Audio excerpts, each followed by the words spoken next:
Okay, everybody. So here's what's happening. A lot of people, due to the hurricanes, and again, this it appears that to have this covered under insurance, it is so very, very specific. It's not like you're just gonna whip out that lovely insurance policy and say, "Okay, no worries, you are covered. How can we help you?" That is not what is happening. This here, as I'm being told, is specifically for flood. If you don't have flood insurance, then you're not covered. Okay? Not covered. And they don't care about, oh, you've been with the loyal customer. Either you have the coverage or you don't. It's as simple as that. Insurance is very black and white. There's no, well, we feel bad for you. We're going to, nah. So people have basically gone from here. You see a picture, an apartment complex. Imagine your home gone, no longer livable. There are some areas in Florida which I cannot imagine. We are going on, it'll be 2 weeks in some locations as of Wednesday, Thursday night, 2 weeks, and there's water still in those homes. Those homes are going to be, I'm sorry to tell you, those homes are going to probably just be totaled, be destroyed. Going to be destroyed.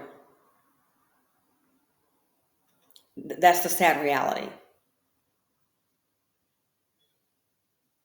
Water damage, hello, you can't stay there. It's then going to turn into mold. That can lead a person to the hospital. So imagine you've gone from your home, be it a house, condo, an apartment. Now you walk in, okay, so you're going to be staying here. All these people. Look at this. No privacy, the spacing, strangers. You walk into this room, you're going to be staying here. And then you're lucky you find your little spot. This is now home.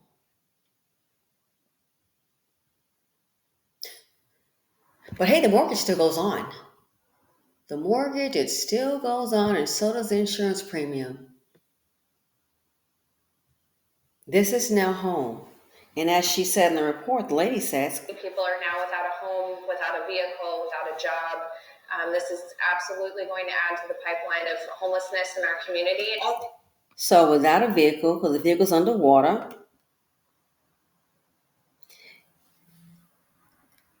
it's not just home, it's also businesses that are ruined. They're not going to be up by next week or the next 2 weeks. Homeowners, the businesses, the community. This, again, I've been saying it. A vehicle, without a job. The clients that need services. Another organization, the Homeless Empowerment Program, is also noticing the need. So many people are now without a home, without a vehicle, without a job. This is absolutely going to add to the pipeline of homelessness in the community. So you're without your home, you're without your vehicle, and you're without your job. What are you supposed to do?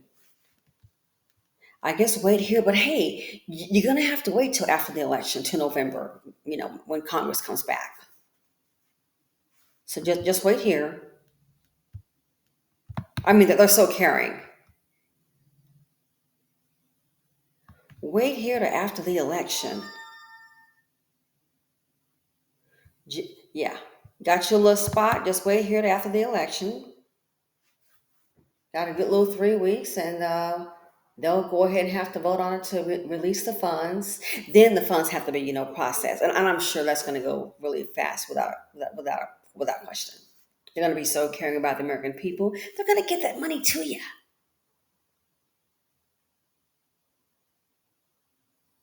How do you rebuild a home? How do you rebuild a life? Again, let's try it again. The people are sitting up, no home, no car, vehicle, or a job. Is also noticing the need. So many people are now without a home, without a vehicle, without a job. This is absolutely going to add to the pipeline of homelessness in our community. And so where are people going to go? Don't forget, you can also be ticketed for being homeless. I was speaking with a person about this last week, and I'm like, well, what happens when they take, you got people who have their things in cars. And they said what they're doing, they're allowing those individuals in some counties, allowing individuals to take one outfit and your medications. Everything else that you have, their belongings, it goes in the trash. They're not going to sit up here and get a storage facility for you and put you into a hotel. Now, the hotel thing, as we've seen, that seems to be reserved specifically for the illegal immigrants. See, people didn't see the problem at first, but now you're like, oh my God, you don't have to be a bum or on drugs to be homeless. No, you don't. No, you don't. Here's where we are. So all these people, no home, no job, no car, you have to go here.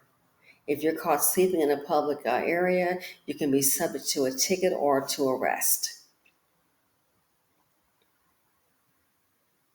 And don't forget, the politicians care so much, you gotta wait till after November. So just imagine, this is where you are.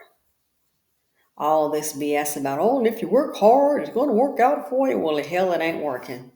All the money spent on these illegal immigrants, they could spend that money on FEMA. That way, as a backup to people who don't have flood insurance, you could use that money to go ahead and replace their homes. That could be the backup insurance. All the money spent on illegal immigrants, you want to do it for the past 10 years, past 5 years. They haven't just started last week spending on illegal immigrants. They've been doing this. All that money could have gone to FEMA or backup safety net for the Americans. So let me know what you all think about this. It is just absolutely ridiculous. It really is.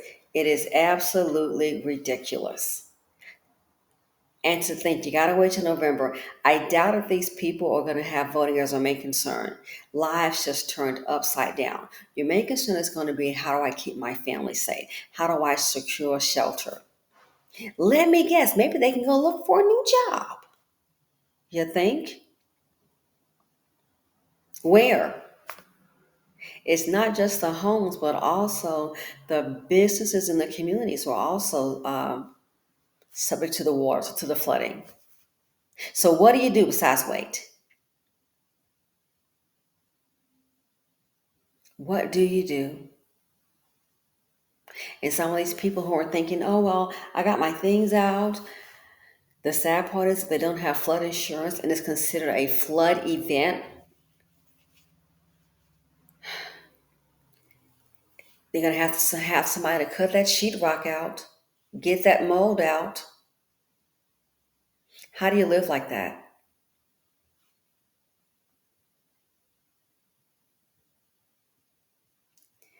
Again, that's why I said before, this is going to definitely increase the amount of people that are homeless, no doubt about it.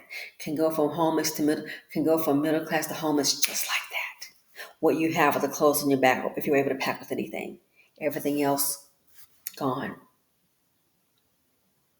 And there is no safety net. So you have FEMA.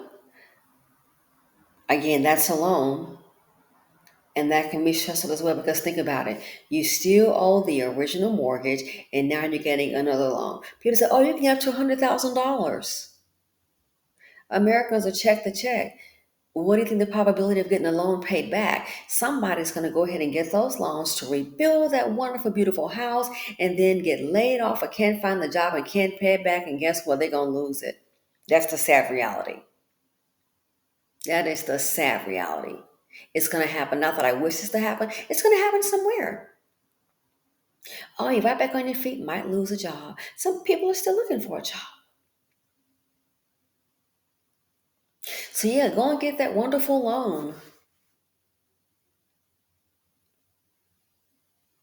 And if you can't pay back that loan, well, you can say goodbye to your property, and they don't mean, well, we're going to go ahead and do a lien, and it's going to stay on. No. They can put the house up for sale. They can seize it. This is not like some kind of a lien on your property until you die or try to sell it. It doesn't work out like that. They're not playing around with you.